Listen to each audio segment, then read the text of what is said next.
But it's also important to know we teach that grief isn't just sadness. No, it's not just being, like Eeyore, depressed and sad. It's complex. It's layer upon layer upon layer. Bless you.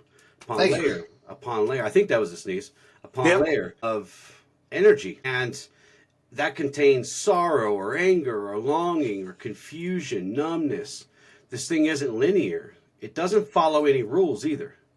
And Well, it it's like does the big and it doesn't time. one of the big things out there. I mean, they have the model for grief, the Kubler-Ross model, and Mm-hmm. it's DABDA, which is denial, anger, bartering, depression, acceptance.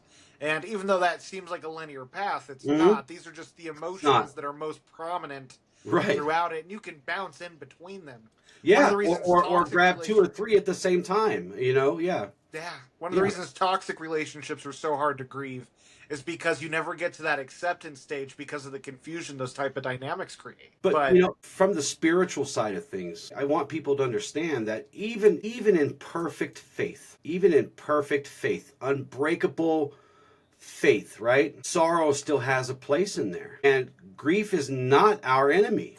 It can be a teacher or it could be a structure. yeah. And we teach that if we look at things as a teacher, and of course it's not like, okay, someone died. Now this is a teacher. Take some time. Again, there's no time here. There's no grief doesn't honor timelines and it's not linear. So, but eventually this becomes a teacher for us. It shows us where our heart was invested. It shows us what mattered most to us.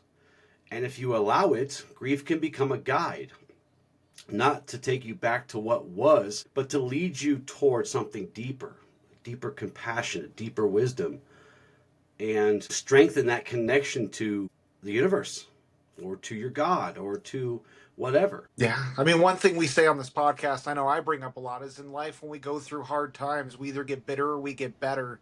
And this is one of the most prominent areas that this path is woven for us, where we can either choose to let our grief consume us, often from us trying to avoid it. I've seen too many people go through horrendous things, and the grief of those situations they just suppress. And when you do that, you end up falling into addiction. You fall into self destructive patterns because your soul is crying out to be heard and you're avoiding it. And look, I'll say this. I've told people this.